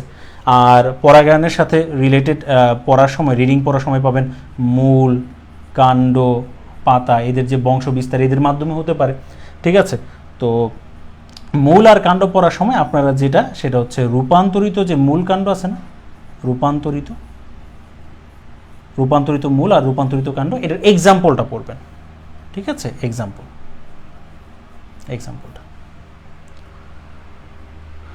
ঠিক আছে। আর আমি এই জায়গা থেকে একটা জিনিস বলবো যে একবীজপত্রী আর হচ্ছে দ্বিবীজপত্রী, এটার মধ্যে পার্থক্য, এই পার্থক্যটা একটু পড়বেন, ঠিক আছে। আর 2টা ইম্পর্টেন্ট প্রক্রিয়া উদ্ভিদের সাথে কানেক্টেড, একটা হচ্ছে সালোক সংশ্লেষণ, প্রশ্ন হয়েছে সালোক সংশ্লেষণ, আর আরেকটা হচ্ছে প্রসেদন। খাদ্য তৈরি করার প্রক্রিয়া এবং অতিরিক্ত যে পানি সেটা আসলে বাষ্প আকারে বের করে দেওয়া, পাতার মাধ্যমে হতে পারে, দেহের মাধ্যমে হতে পারে, ঠিক আছে, তো পত্ররন্ধ্রের মাধ্যমে হতে পারে। তো যে কথা বলছিলাম আর কি, এই দুইটা প্রক্রিয়া একটু পড়বেন। আরেকটা জিনিস সেটা হচ্ছে উদ্ভিদ বিজ্ঞান অংশ থেকে আপনার হচ্ছে উদ্ভিদ যে পরিচিতি যে অংশটা, হ্যাঁ, পরিচিতি, এই পরিচিতির মধ্যে সুন্দরবনের কিছু নাম করা যে উদ্ভিদ আছে, ঠিক আছে, সুন্দরবনের জন্মায় যে উদ্ভিদগুলো, এই উদ্ভিদগুলোর নাম, হ্যাঁ, এই নামটা আমাদের লাগবে, উদাহরণ ম্যানগ্রোভ বনের, হ্যাঁ, তো এই উদাহরণটা আমাদের লাগবে, ঠিক আছে। এই কয়েকটা জিনিস উদ্ভিদ বিজ্ঞান অংশ থেকে দেখবেন। কী কী বললাম? পুষ্টি উপাদান, প্রজনন মানে পরাগায়নটা পড়বেন, ফুল আদর্শ ফলের অংশগুলোর নাম, মূল কাণ্ড, রূপান্তরিত মূল কাণ্ডের এই যে আপনার হচ্ছে এক্সাম্পলগুলো পড়বেন, একবীজপত্রী দ্বিবীজপত্রীর মধ্যে পার্থক্যটা, সালোক সংশ্লেষণ, প্রসেদন, আর পরিচিতি সুন্দরবন, আমরা বলছি ম্যানগ্রোভ বন আমাদের, এর উদ্ভিদগুলোর নাম, মানে পরিচিত কয়েকটা উদ্ভিদের নাম, ঠিক আছে, ওকে। এটা হচ্ছে উদ্ভিদ বিজ্ঞান অংশ থেকে, আচ্ছা। কারণ জীব বিজ্ঞানের আসলে পরিধি তো অনেক, আবার কোনটা রেখে কোনটা পড়বেন, বাট কিছু অ্যানালাইসিস করে আর কি একটু বললাম। আর প্রাণী যে অংশটা, ঠিক আছে, প্রাণী যে অংশটা, এই প্রাণী অংশটার মধ্যে আপনারা হিউম্যান বডির একটা অংশ এখানে আলোচনা হয়েছে, হিউম্যান বডির একটা অংশ এই জায়গায় আলোচনা হয়েছে, এই যে রোগ ও স্বাস্থ্য পরিচর্যা মানবদেহ, ওই জায়গায় আলোচনা হয়েছে। তো আমি এখানে একটু বলে দিচ্ছি যে জিনিসটা সবচেয়ে বেশি গুরুত্বপূর্ণ, সেটা হচ্ছে রক্ত নিয়ে A to Z পড়ে ফেলবেন, খুবই ইম্পর্টেন্ট। রক্তের উপাদান, কাজ, রক্তকণিকা, ঠিক আছে, উপাদান, কাজ, ঠিক আছে, এগুলো সম্পর্কে ডিটেলস পড়বেন। তো রক্ত সম্পর্কিত যে রোগ বা সমস্যা, রক্তচাপ, ঠিক আছে, রক্ত সঞ্চালন, এর সাথে জড়িত কি হৃৎপিণ্ড, এটা থেকেও কিন্তু প্রশ্ন হয়েছে। হৃৎপিণ্ডে কার মাধ্যমে রক্ত আসতেছে, কার্বন ডাইঅক্সাইড যুক্ত মানে রক্ত আসতেছে বা বের হয়ে যাচ্ছে, কার মাধ্যমে অক্সিজেন সমৃদ্ধ রক্ত আসতেছে বা অক্সিজেন সমৃদ্ধ রক্ত বের হয়ে যাচ্ছে, হৃৎপিণ্ডে যে 4টা প্রকোষ্ঠ, ঠিক আছে, এটা তাহলে, এবং হচ্ছে হৃদরোগ, স্নায়ু, যে 12টা যে করোটিক স্নায়ু আছে, এই স্নায়ুর নামগুলো, এই নামগুলো লাগবে আমাদের। তো ইম্পর্টেন্ট জিনিসটা হচ্ছে এইটা, ঠিক আছে, এটা হচ্ছে ইম্পর্টেন্ট জিনিস। কারণ এইখান থেকে লাস্ট আমরা যদি বলি আপনার 4টা কোশ্চেন হয়েছে পরপর দেখেছি আমরা, এই কারণে খুবই গুরুত্বপূর্ণ, ঠিক আছে। তাহলে প্রাণী বিজ্ঞান অংশ থেকে আপনার এটা,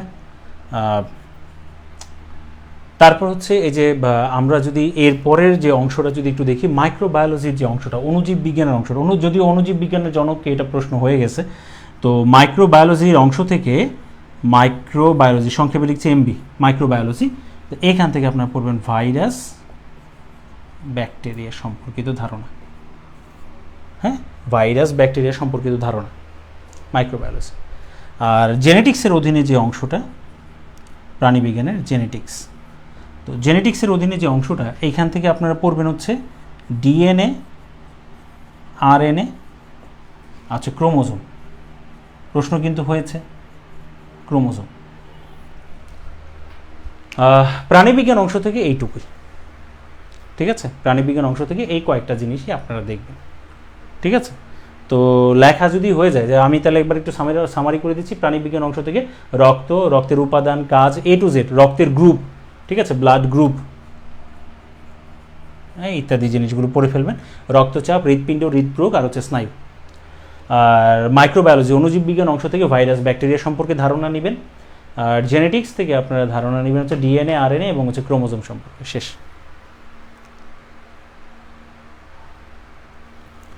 আচ্ছা, তো মুছে দিচ্ছি এটা, হ্যাঁ, মুছে দিচ্ছি।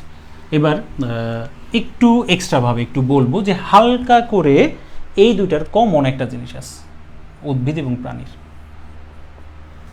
এবং প্রাণীর কমন একটা অংশ আছে, সেটা হচ্ছে উদ্ভিদ কোষ ও প্রাণী কোষের মধ্যে পার্থক্য।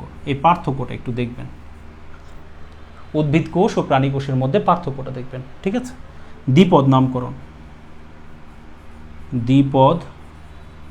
নামকরণ, বিশেষ করে আমাদের যে জাতীয় ফুল, ফল, পশু আছে, এর বৈজ্ঞানিক নামটা আসবে না, বাট তারপরেও বৈজ্ঞানিক নামটা একটু দেখে রাখবেন। বৈজ্ঞানিক নাম ত্রিপদ নামকরণ, ঠিক আছে। এবং এটা পড়ার সময় আপনারা পাবেন এই দুইটার ফুল ফর্ম একটু দেখে যাবেন এবং কবে প্রতিষ্ঠা হয়েছে। ICBN আর হচ্ছে ICZN, ঠিক আছে, ফুল ফর্ম এবং কবে প্রতিষ্ঠা হয়েছে, ঠিক আছে, এক্সট্রা। আর আরেকটা জিনিস, জীব বৈচিত্র্যতা।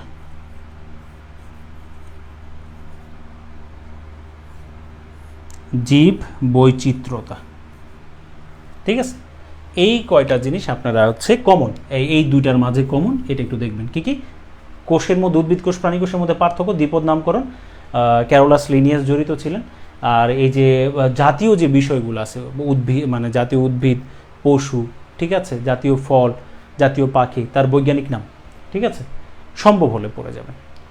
ICBN এবং ICZN, ঠিক আছে, এর ফুল ফর্মটা কত সালে প্রতিষ্ঠা লাভ করে, জীব বৈচিত্র্যতা, এটা একটু রিডিং পড়ে যাবেন, জাস্ট একটু রিডিং, শেষ।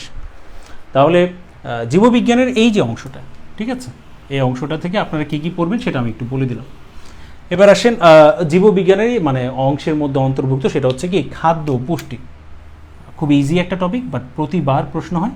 যে জিনিসগুলোকে বেশি প্রাধান্য দিবেন সেটা হচ্ছে শর্করা, কার্বোহাইড্রেট, আমিষ, প্রোটিন, আর হচ্ছে ভিটামিন। ভিটামিনগুলোর নাম, রাসায়নিক নাম, ঠিক আছে, এই তিনটা জিনিসকে বেশি প্রাধান্য দিবেন আপনারা, ঠিক আছে, বেশি প্রাধান্য দেবেন। আচ্ছা, খাদ্য পুষ্টি অনেক কিছু ওইখানে পড়ার আছে, বাট আমি আরও কয়েকটা জিনিস একটু নির্দিষ্ট করে দিচ্ছি, পড়ার সময় এগুলো একটু মেনশন করে নেবেন নিজেরা, ঠিক আছে। যেমন এখানে পড়ার সময় পাবেন তেল চর্বি সম্পর্কে ধারণা, ঠিক আছে, তেল চর্বি সম্পর্কে ধারণা পাবেন, ঠিক আছে। পড়বেন LDL, HDL, কোলেস্টেরল পড়ার সময় পাবেন, কোলেস্টেরল, জাস্ট রিডিং পড়বেন, ফুল ফর্ম রিডিং এবং একটু ধারণা নেবেন, ঠিক আছে। আরেকটা জিনিস পড়বেন, বর্তমানে যে প্রেক্ষাপটে আমরা দেখছি আলোচনায় আসতেছে, সেটা হচ্ছে খাদ্যে ভেজাল। আগে থেকেই ছিল, হ্যাঁ, খাদ্যে ভেজাল। এই খাদ্যে ভেজাল এই সম্পর্কিত রিডিং পড়তে গেলে দেখবেন দূষিত বা ভারী পদার্থের মিশ্রণ, যেমন লেড, ক্রোমিয়াম, ঠিক আছে, এইসব জিনিসগুলো যে মিশ্রণ হচ্ছে খাদ্যের সাথে, কথাটা বুঝতে পারছেন। এবং আরেকটা হচ্ছে খাদ্য সংরক্ষণ। খাদ্য সংরক্ষণ, এই সংরক্ষণ হচ্ছে সনাতন কিছু পদ্ধতি পাবেন, যেমন রোদে শুকিয়ে, হ্যাঁ, বাট রাসায়নিক পদার্থের ব্যবহারের মধ্যে পাবেন যেগুলো আমাদের একটু ক্ষতি করতে পারে, যেমন ফরমালিনের ব্যবহার, ক্যালসিয়াম কার্বাইডের মতো ব্যবহার, ঠিক আছে। তো এই ভিনেগারের, ঠিক আছে, ভিনেগার, তো এই জিনিসগুলো একটু পড়বেন, ঠিক আছে। তাহলে উদ্ভিদ এবং প্রাণী বিজ্ঞান বা জীববিজ্ঞানের কথা বলছি, 5 মার্কসের জন্য আপনারা এই জিনিসগুলো একটু পড়তে পারেন, বাকি টপিকগুলো আপনারা স্কিপ করতে পারেন। মোস্ট ইম্পর্টেন্ট টপিকের জায়গায় এই কয়েকটা জিনিস আছে, ঠিক আছে। আচ্ছা, লেখা যদি হয়ে যায় তাহলে একটু জানাবেন প্লিজ। জীববিজ্ঞানের অংশটা যদি আপনাদের কমপ্লিট হয়ে যায় তাহলে আমাকে একটু জানান। হ্যাঁ, আমি একটু কমেন্টসগুলো আপনাদের একটু দেখে নিই। হ্যাঁ, মুছে দিচ্ছি।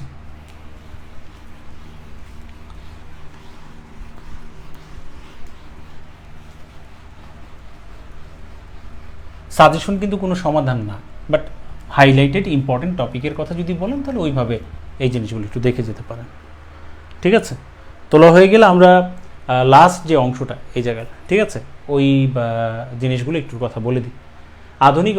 আধুনিক বিজ্ঞান যে অংশটা, সেখানে আমরা ইলেকট্রনিক্স থেকে বেশ কিছু টপিক পাবো। আধুনিক পদার্থবিজ্ঞানের আলো থেকে আমরা কিছু টপিক পাবো, যেমন ফোটন কণা, আপেক্ষিক তত্ত্ব, ফটো ইলেকট্রিক ইফেক্ট, ঠিক আছে, যেটার জন্য আইনস্টাইন নোবেল প্রাইজ পেয়েছিলেন। রোগ ও স্বাস্থ্য পরিচর্যা, ঠিক আছে, মা ও শিশু স্বাস্থ্যের যে টপিকটা এখানে আছে, কিছু রোগের বিষয় আছে, আমি কয়েকটা রোগের নাম নির্দিষ্ট করে দেবো এই জায়গায়। আর আধুনিক ভূগোল থেকে কিছু বিষয় আছে, ঠিক আছে, পৃথিবী কীভাবে সৃষ্টি হলো এই সম্পর্কিত ধারণা, প্রাকৃতিক দুর্যোগ সম্পর্কে কিছু ধারণা এই জায়গাটার মধ্যে আছে, গ্রহ নক্ষত্র সম্পর্কে ধারণা। তা আমি এই জায়গার এই টপিকগুলোর মধ্যে কিছু জিনিস আপনাদেরকে একটু নির্দিষ্ট করে দিচ্ছি, ঠিক আছে, ওই জিনিসটাকে একটুই করবেন। তো এই জায়গা থেকে আপনার হচ্ছে ফোটন কণা, আপেক্ষিক তত্ত্ব আইনস্টাইন প্রদান করেছিলেন। তার মধ্যে 2টা সূত্র ছিল, একটা হচ্ছে কি আপনার বিশেষ, প্রথমে বিশেষটা দিয়েছিলেন 1905 সালে, আর একটা হচ্ছে কি সাধারণ, ঠিক আছে। তো ফোটন কণার যে ধারণাটা, এটা কিন্তু আপনারা পেয়ে যাবেন কোয়ান্টাম তত্ত্ব পড়ার সময়, যে ম্যাক্স প্লাঙ্কের, ঠিক আছে। আর ফটো ইলেকট্রিক ইফেক্ট, এই যে ফোটন কণার ধারণাটা যেখান থেকে পেয়েছিল কোয়ান্টাম তত্ত্ব, সেই কোয়ান্টাম তত্ত্বের সাহায্যে আইনস্টাইন ব্যাখ্যা করে 1921 সালের দিকে আপনার কী পেয়েছিলেন, নোবেল প্রাইজ পেয়েছিলেন। অথচ তার আলোচিত এবং বহুল জনপ্রিয় যে থিওরিটা ছিল, থিওরি অফ রিলেটিভিটি, ঠিক আছে, ওইটার জন্য কিন্তু পাননি, পেয়েছিলেন ফটো ইলেকট্রিক ইফেক্টের জন্য। আচ্ছা, তো এই জায়গার মধ্যে এই তিনটা জিনিসকে আপনার প্রাধান্য দেবেন, একটু রিডিং পড়ে যাবেন, সেখানে কিন্তু অত বেশি কোনো কিছু বোঝার দরকার নেই, জাস্ট কিছু রিডিং তথ্য পড়ে যাবেন আপনারা। ইলেকট্রনিক্স, এই জায়গাটায় আপনাদের একটু পরিশ্রম করতে হবে, ঠিক আছে, এই জায়গাটা একটু পরিশ্রম করতে হবে। এই জায়গাটার মধ্যে ইলেকট্রনিক্স যে অংশটা, ঠিক আছে, এই ইলেকট্রনিক্স অংশটার মধ্যে শক্তি ব্যান্ড নামে একটা তত্ত্ব আছে। যদি এটা পড়ে না থাকেন, নন সায়েন্স ব্যাকগ্রাউন্ডের হয়ে থাকেন, আগে পড়ে না থাকেন, নতুন করে ওইভাবে দেখার দরকার নেই। শক্তি ব্যান্ড, ঠিক আছে, শক্তি ব্যান্ড, তো আর না হয় দরকার নেই, ঠিক আছে। আর এই শক্তি ব্যান্ডের মাধ্যমে তিনটা জিনিসের খুব সুন্দরভাবে আমরা এই করতে পারি। একটা হচ্ছে পরিবাহী, অপরিবাহী, অর্ধপরিবাহী, এই ধারণাটা নিয়ে আসতে পারি। তো যদি আগে থেকে পড়া না থাকে তাহলে দরকার নেই, ঠিক আছে। অন্য জায়গাটায় গুরুত্ব দিতে পারেন, সেটা হচ্ছে কি, কিছু ডিভাইস, ইলেকট্রনিক্স ডিভাইস, এগুলো একটু রিডিং পড়ে যাবেন। কি, ডায়োড কি কাজ করে, জাস্ট এইটুকু পড়লেই হবে, অত বেশি গভীরে যাওয়া দরকার নেই। ডায়োড, ট্রানজিস্টর, ট্রানজিস্টর, আইসি, ঠিক আছে, কিছু ইলেকট্রনিক্স ডিভাইস সম্পর্কে পড়ে যাবেন। রেডিও,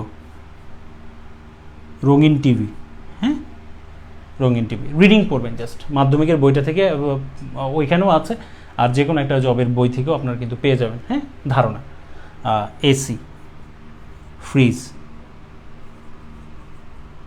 ঠিক আছে, আইপিএস, এগুলোর ব্যবহার আমরা দৈনন্দিন জীবনে করি, হ্যাঁ, ফুল ফর্ম পড়বেন। আর হচ্ছে ভোল্টেজ স্ট্যাবিলাইজার, ভোল্টেজ স্ট্যাবিলাইজার, ঠিক আছে। এই কয়েকটা ডিভাইস ইলেকট্রনিক্স অংশ থেকে একটু রিডিং পড়ে যাবেন, অন্তত একবার হলে একটু রিডিং পড়বেন, ঠিক আছে। তাহলে একবার বলছি, ইলেকট্রনিক্স অংশটা থেকে শক্তি ব্যান্ডের মাধ্যমে পরিবাহী, অপরিবাহী, অর্ধপরিবাহী, আগে পড়ে না থাকলে নতুন করে পড়ার দরকার নেই। সায়েন্স ব্যাকগ্রাউন্ড হলে পড়তে পারেন কোনো সময়, কারণ আগে তো পড়েছেন ছোটোবেলায়, ইন্টারমিডিয়েটে। আর কিছু ইলেকট্রনিক্স ডিভাইস সবার জন্যই পড়ে যাবেন, সেটা হচ্ছে diode, transistor, IC, radio, TV, AC, fridge, IPS, UPS, voltage stabiliser, এদের ব্যবহার, কার্যক্রম একটু রিডিং পড়ে যাবেন জাস্ট, ঠিক আছে। কুপরিবাহী শব্দটা আসলে তাপের সাথে যুক্ত, হ্যাঁ, এটা বিদ্যুতের সাথে না দিয়ে এটা তাপের সাথে,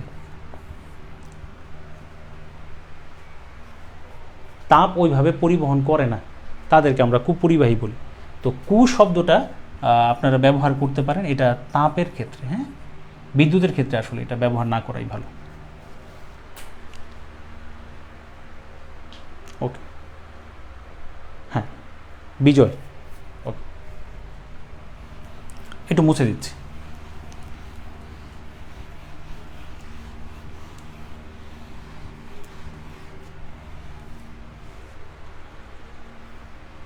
এবার আসেন রোগ ও স্বাস্থ্য পরিচর্যা। রোগ ও স্বাস্থ্য পরিচর্যা, এই যে অংশটা, এই অংশটা থেকে আপনারা কী কী পড়বেন, রিডিং পড়বেন, শুধু রিডিং, একবার করে রিডিং দেখে যাবেন। মা ও শিশু স্বাস্থ্য, কারণ আধুনিক বিজ্ঞানের অংশটা কিন্তু গুরুত্ব কম লাস্ট বিসিএসগুলো অনুযায়ী, বাট এবার আমরা একটা রিস্ক নেব, এই জায়গা থেকে ভালোভাবে একটু পড়ে যাব।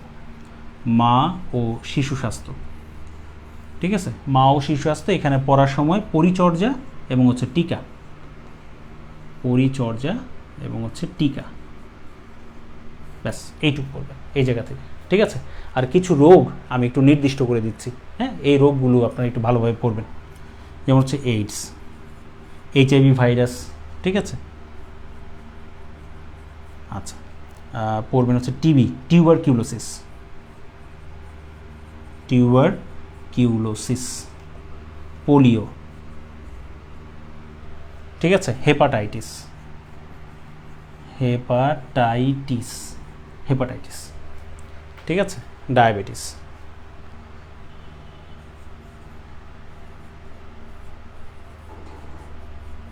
এই কয়টা রোগ, ঠিক আছে, এই কয়টা রোগ আপনারা একটু ভালোভাবে পড়বেন। এখন হট টপিক আছে, হট টপিক কেন বলছি এই রোগের মধ্যে আলোচনায়, সেটা হচ্ছে মশাবাহিত রোগ। মশাবাহিত, অবশ্যই ভালোভাবে রিডিং করে যেতে হবে। মশাবাহিত রোগের মধ্যে ডেঙ্গু, ম্যালেরিয়া।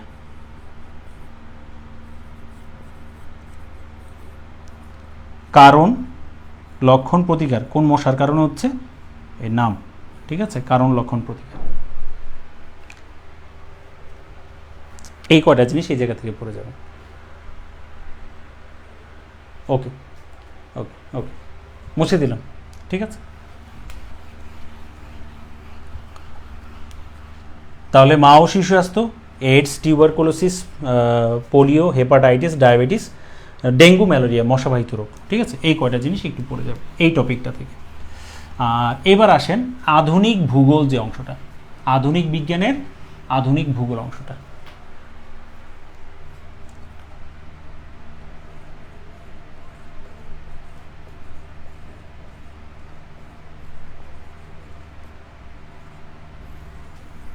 আধুনিক ভূগোল, তো আধুনিক ভূগোলের যে অংশটা, এই জায়গাটায় আমি রেখেছি কিছু ধারণা, কিছু কনসেপ্ট, একটু ভালোভাবে পড়া উচিত। আর আরেকটা জিনিস রেখেছি দুর্যোগ অংশ থেকে, দুর্যোগ ব্যবস্থাপনা থেকে। যদিও ভূগোলও পড়বেন, এই জায়গাটাও চলে আসবে, দুর্যোগ বা দুর্যোগ ব্যবস্থাপনা, ঠিক আছে, এই জায়গাটা থেকে। তো ধারণাগুলোর মধ্যে, কনসেপ্টের মধ্যে কি কি পড়বেন? নাম্বার 1, পৃথিবী সৃষ্টির ইতিহাস, ওই যে বিগ ব্যাং থিওরি।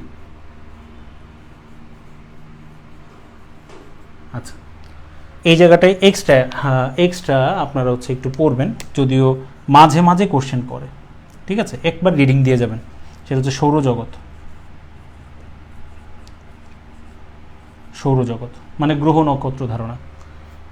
আচ্ছা, পৃথিবীর সবচেয়ে কাছের নক্ষত্র, সূর্যের সবচেয়ে কাছের নক্ষত্র, ঠিক আছে। 3 নম্বর কক্ষপথে, মানে সূর্য থেকে 3 নম্বর কক্ষপথে কোন গ্রহ আছে, হ্যাঁ, চাঁদে, মানে আমরা বলতে পারি যে মঙ্গলের কয়টা উপগ্রহ আছে, এরকম কিছু তথ্য, হ্যাঁ, সবুজ গ্রহ, গোলাপি বা বাদামি গ্রহ, হ্যাঁ, নীল গ্রহ, ঠিক আছে, কাকে বলা হয়, এরকম কিছু তথ্য এটা পড়বেন। হ্যাঁ, ধূমকেতু, কত বছর পর পর ধূমকেতু হয়, হ্যালির ধূমকেতু।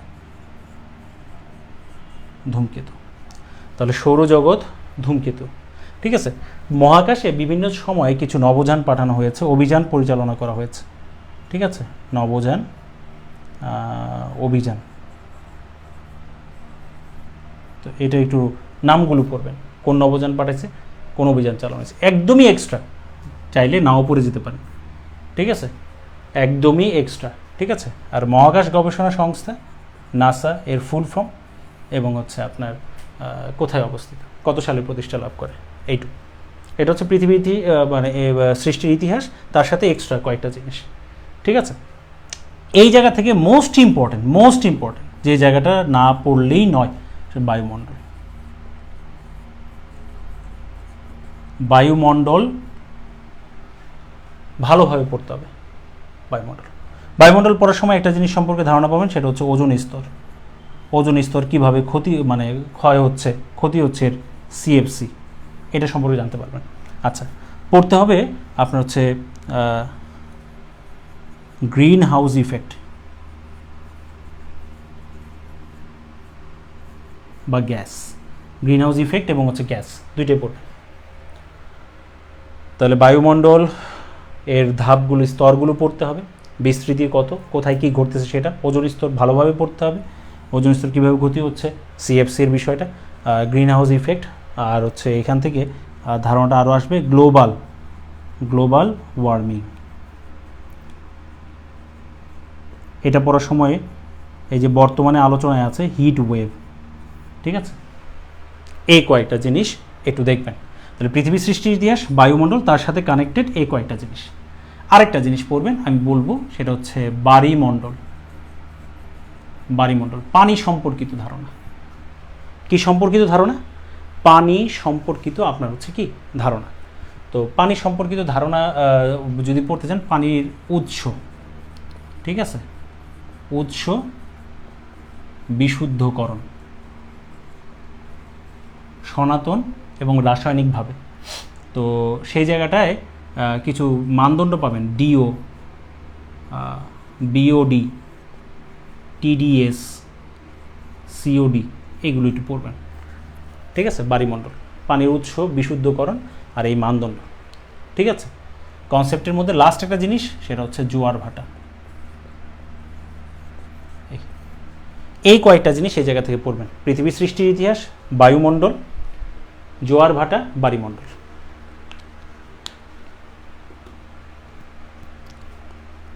ঠিক আছে, লেখা হয়েছে? তাহলে আমি একটু মুছে দিচ্ছি, কেমন? একটু মুছে দিচ্ছি।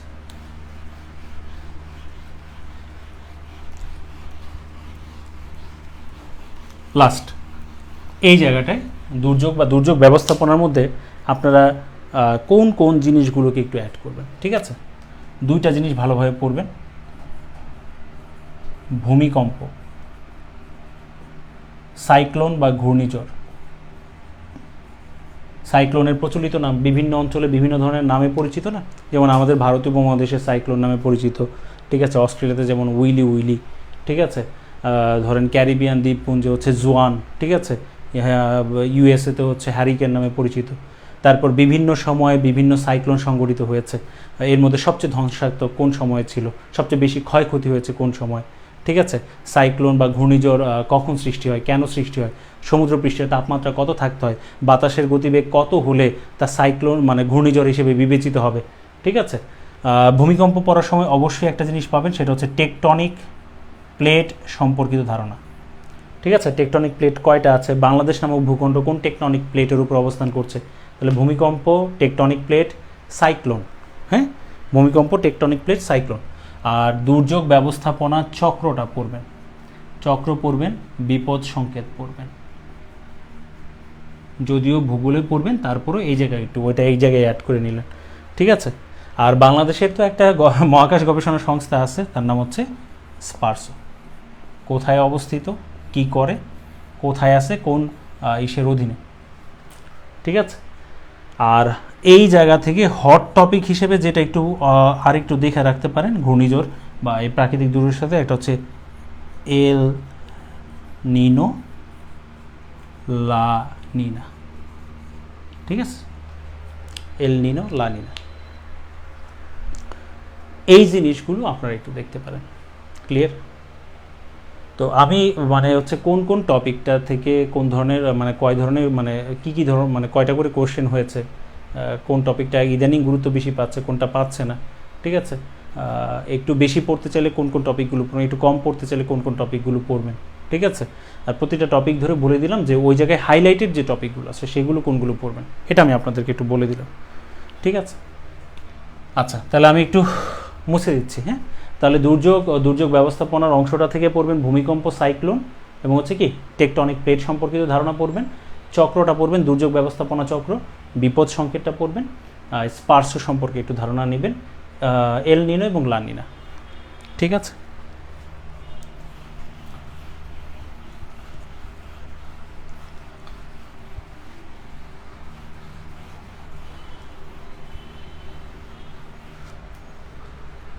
আচ্ছা তাহলে এখন একটু জানাবেন যে আসলে মোটামুটিভাবে সব কিছু আপনাদের লেখা হয়েছে কি না, আর মানে হচ্ছে গুছানোর ক্ষেত্রে, পড়াটা গুছানোর ক্ষেত্রে কোনো প্রশ্ন যদি থাকে তাহলে সেটা করতে পারেন। ঠিক আছে, আমরা আগামীকাল প্রযুক্তি অংশটা, হ্যাঁ কম্পিউটার অংশের সাজেশনটা নিয়ে একটু কথা বলবো। জি, আর যদি আজকে তা চান তাহলে আজকেই সাজেশনটা দিয়ে দিতে পারি কম্পিউটারে। তাহলে আমি একটু টপিকের নামগুলো তাহলে বলে দিব, ওই টপিকগুলো একটু লিখে নেন।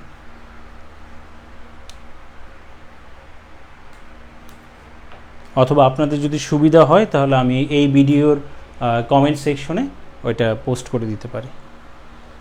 হ্যাঁ, আপনারা যেভাবে চান সেভাবে বলেন, আমি তাহলে ওইভাবে করে দেব, যেহেতু অলরেডি প্রায় অলমোস্ট 1 ঘন্টার বেশি হয়ে গেছে আসলে।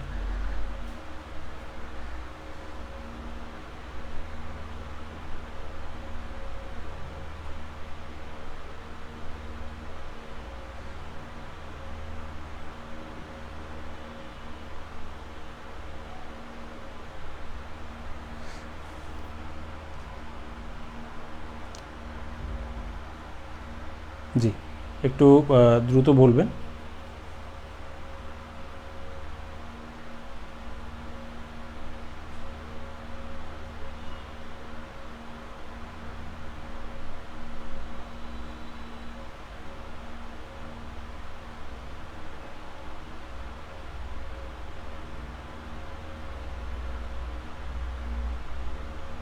ওকে, ওকে, ঠিক আছে। তাহলে এটা পোস্ট করে দিব, ভিডিওর কমেন্ট সেকশনে পোস্ট করে দিব, ঠিক আছে। তো তাহলে আজকে এই পর্যন্তই। যদি কোনো ধরনের কোশ্চেন থাকে তাহলে আপনারা কমেন্ট সেকশনে করে রাখেন, ইনশাল্লাহ এগুলো নিয়ে আমরা আগামীকাল কথা বলতে পারবো। আর আগামীকাল কিন্তু পরীক্ষা আছে, মানে হচ্ছে ফুল টপিক মানে সিলেবাসের উপর কম্পিউটার এবং হচ্ছে জি, ঠিক আছে। এমনিও অনেক গরমে আসলে হয়ে গিয়েছি। তো আপনারা ভালো থাকবেন সবাই, প্রিপারেশন নিতে থাকেন, এই ইম্পর্টেন্ট টপিকগুলো আসলে পড়েন। দেখা হবে ইনশাল্লাহ, কথা হবে, ঠিক আছে। আসসালামু আলাইকুম।